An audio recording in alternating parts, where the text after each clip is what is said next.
بسم اللہ الرحمن الرحیم۔ السلام علیکم، میں ہوں حسن شام ایک بہت ہی اہم ویلاگ کے ساتھ۔ سب سے پہلے آپ سے گزارش ہے میرے چینل کو سبسکرائب کریں، ساتھ لگے بیل آئیکن پر ضرور پریس کریں، ویڈیو کو لائک کریں، شیئر کریں۔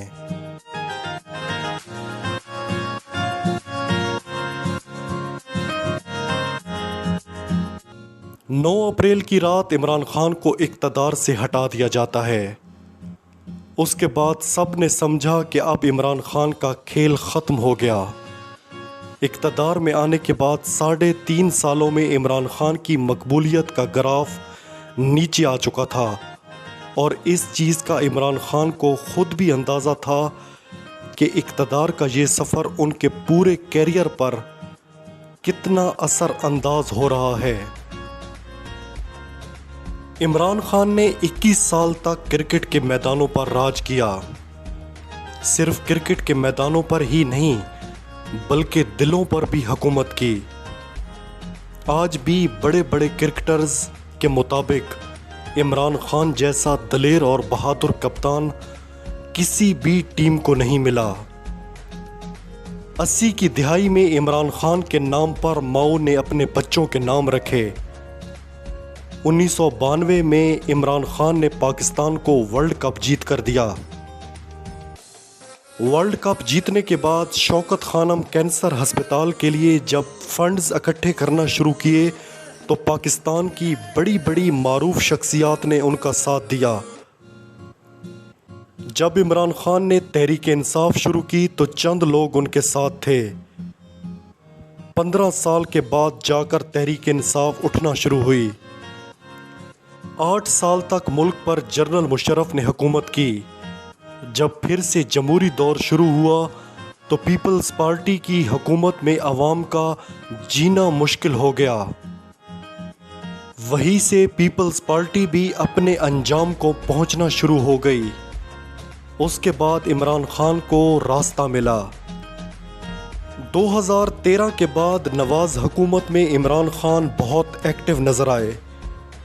انہوں نے دھاندلی کے خلاف اسلام آباد ڈی چوک پر 126 دن کا دھرنا دیا۔ 2016 میں جب پاناما لیکس آئی تو وہ پھر سے سیاست کے میدان میں سرگرم ہو گئے، اور 2018 کے عام انتخابات تک وہ لگاتار میڈیا اور عوام میں موجود رہے۔ جمہوری دور کے 10 سال مکمل ہو گئے۔ ان 10 سالوں میں چاروں صوبوں کی زنجیر اندرون سندھ تک محدود ہو کر رہ گئی، جبکہ مسلم لیگ نون کے سربراہ میاں نواز شریف کو نااہل کر دیا گیا۔ ان 2 بڑی جماعتوں نے اقتدار میں اپنی مدت پوری کی۔ یوسف رضا گیلانی کو ہٹا دیا گیا مگر پیپلز پارٹی کی حکومت قائم رہی۔ نواز شریف کو نااہل کر دیا گیا مگر مسلم لیگ نون کی حکومت چلتی رہی۔ 2018 کے عام انتخابات میں عمران خان 2/3 اکثریت سے محروم ہو گئے۔ یوں سمجھیں کہ ان کی اقتدار کی کرسی ریموٹ کنٹرول کے ذریعے ہوا میں کھڑی کر دی گئی کہ جب چاہیں گے اسے ایک ہی بٹن دبا کر گرا دیا جائے گا۔ عمران خان کو اندازہ ہو چکا تھا کہ یہ اقتدار نہیں، تلوار کی دھار ہے جس پر وہ چل رہے ہیں۔ عمران خان ایک مضبوط اعصاب کے مالک انسان ہیں۔ اپنے دور اقتدار میں انہوں نے امریکہ کے دورے پر انٹرویو میں کہا تھا کہ جس مشکل حالات کا مجھے سامنا ہے، اگر میری جگہ کوئی اور ہوتا تو اس کا ہارٹ اٹیک ہو جاتا۔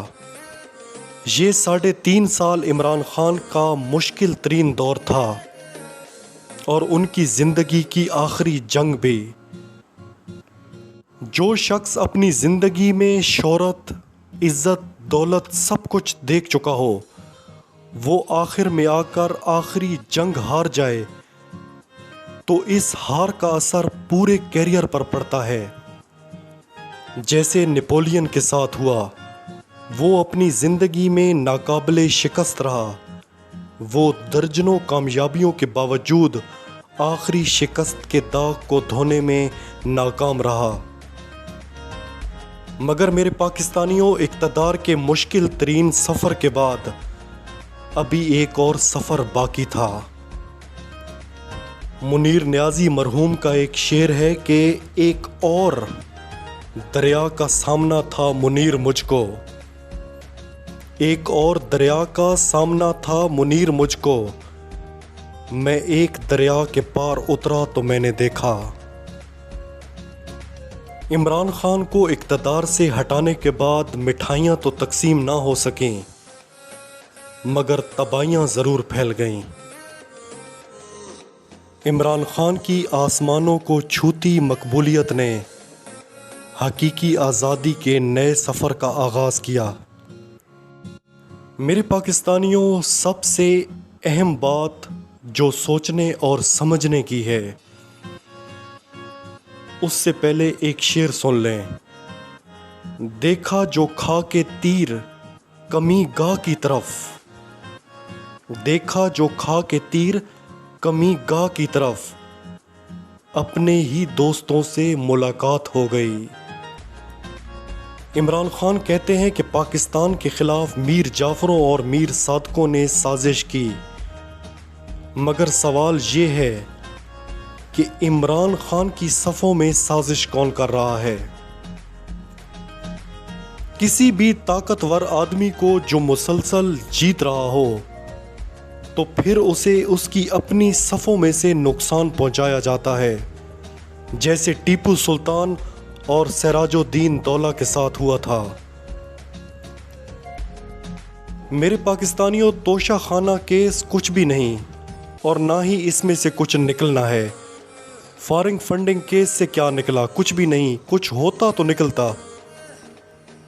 عمران خان کے دور اقتدار کی اب تک یہ لوگ کتنی کرپشن پکڑ چکے ہیں، مگر آپ کے منہ سے نکلا جملہ آپ کے گلے پڑ گیا ہے۔ عوامی طاقت آپ کے ساتھ، ہر ضمنی الیکشن آپ جیت رہے ہیں۔ ضمنی الیکشن سے یاد آیا کہ الیکشن کمیشن نے تمام ہونے والے ضمنی الیکشن ملتوی کر دیے ہیں۔ ہمیں یہ پہلے سے اندازہ تھا کہ یہ سب کچھ ہوگا، کیونکہ جتنے سروے سامنے آ رہے ہیں اس کے مطابق 90% عمران خان کے حق میں ہیں، اسی لیے انہوں نے کچھ نہ کچھ تو کرنا تھا۔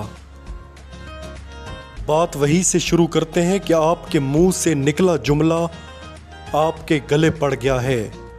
عوامی طاقت آپ کے ساتھ، ہر ضمنی الیکشن آپ جیت رہے ہیں۔ میرا سوال ہے کہ اتنے حساس معاملات میں عمران خان کو کون الجھا رہا ہے کہ گیم عمران خان کے ہاتھ سے نکال دی جائے، جب آپ کو اندازہ ہے کہ یہ نظام آپ کے خلاف ہو چکا ہے، آپ کو راستے سے ہٹانے کی ہر ممکن کوشش جاری ہے، تو پھر یہ سب کچھ کیوں ہو گیا؟ اب تک کے لیے اتنا ہی۔ اپنا خیال رکھیے گا۔ اللہ حافظ۔